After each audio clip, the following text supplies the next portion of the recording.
Hello everyone, Miss Meek here, and today we're going to talk about algebraic relationships. This is video number 2 about algebraic relationships, and today we are going to be focusing on writing what's called using something called sequences, and then from using sequences we are going to be writing the rule of the table today.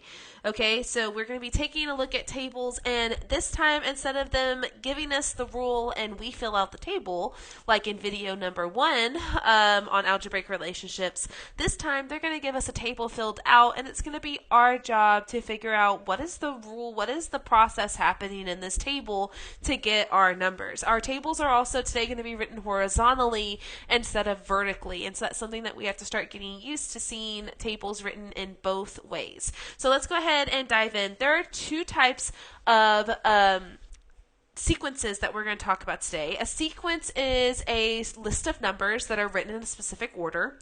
The first sequence that we're going to talk about is something called an arithmetic sequence. Some people also pronounce it arithmetic sequence.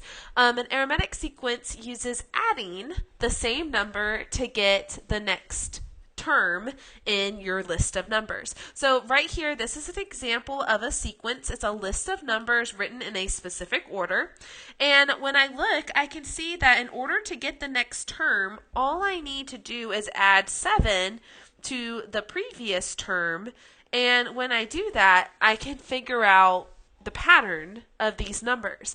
So all I need to do is add 7 to 28, and I can see that my next number would be 35.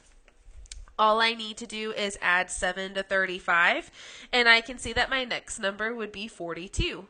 And then add 7 again, and my last number in this sequence would be 49. So again, there's a pattern of adding 7. This would be an arithmetic or arithmetic sequence. I'm using addition. Okay, we're using adding here. Now, we can also use subtraction under arithmetic, except for we would add a negative. So again, it's all adding. But if you saw a pattern of subtraction happening, that just means that you're adding a negative. So again, that would still fall under arithmetic or arithmetic sequencing. Now, where we're really going to see this is you can take sequences and write them in a table. And so if you take a look at this example here, number 2, this is number 1 and this is number 2. If you take a look at number 2 here, this is what it's going to look like more in 6th grade. They're going to give us our sequences in a table. And we're not really curious so much about the relationship going this way. We're more curious, or we're more interested in the relationship going this way. What is happening to those top numbers in order for me to get those bottom numbers? And can I write a rule? Because in this table, I have them labeled as position. You can see that right here, position number, and the value of that number, saying like, okay, position, the first number in my sequence is a 4, the second number is a 5, the third is a 6. That's what it means by position numbers. And the value of that number is on the bottom. But again, think about the tables that we looked at in video number 1, where instead of this being called the position number, we could call this the input, or in this case, they're using the letter N. And we could call the value down here the output. So these are the same thing as my input and output tables, except for they're just turned on their side horizontally. And so instead of working across, trying to figure out what's happening to that 1 to make it become a 4, I'm now working up and down. So I'm, again, still trying to figure out the relationship between that top number to that bottom number. And so let's ask ourselves, what do I do to that 1 to make it a 4? Well, there's a couple things, really. I could be doing 1 times 4. That would get me a 4 on the bottom. Or I could be adding 3, because 1 plus 3 would give me 4. That is why it's really important for you to at least check 2. Okay? Don't just go based off of the first one, thinking that you know what's happening in this table. Because if I said, oh, I'm multiplying times 4, is that really what's happening? Check the next one. Is 2 times 4 5? No, it's not. I'm not multiplying by 4 in this table. That's why it's really important for you to at least check 2 rows of your table. So what is happening in this table? Well, in order for me to get that 1 to become a 4, I'm adding 3 here. Check the next one. Is 2 plus 3 5? Yes. So what's happening in this table is that these top numbers, I'm adding 3 to them. So no matter what my top number is, any number at all, I'm going to add 3 to it in order to get this bottom number down here. So my rule for this table is these top numbers plus 3.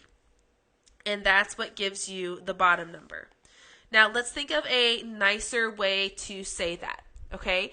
Let's try using a variable. First of all, let's say it in words. So in words, this is something that we have to be able to do is write it in multiple ways and answer questions about this table. So in words, what I would say is that I add 3 to the, call it what it's labeled. It is labeled the position number. So I add 3 to the position number. Okay?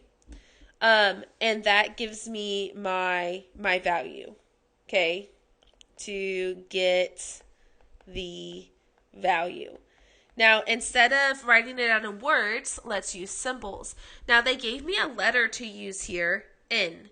Okay, so remember, when I am talking about any number, okay, 153, 0, whatever, any number, I can use a letter to represent any number. And in this table here, they want to use N.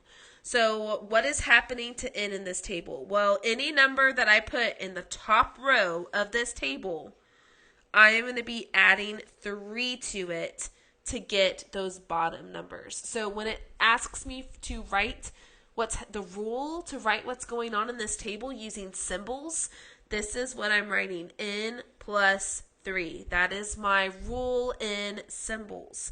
All right. The last thing they ask me here is what is the value if N is a 10? So if I had put a 10 up here, what would be the answer down here? Well, the value would be 10 plus 3.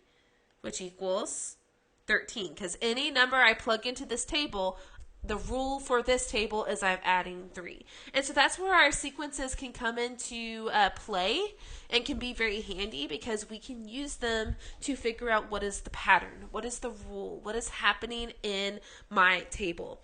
Now there is another type of sequence. What if I'm not adding or subtracting or doing anything like that?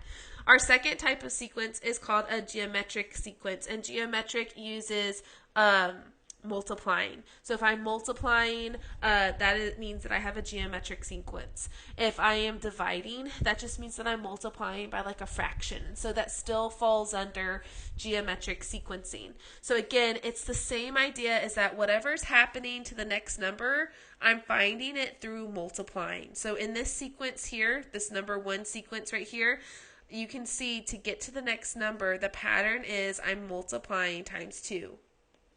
So 16 times 2 is 32. 32 times 2 is 64.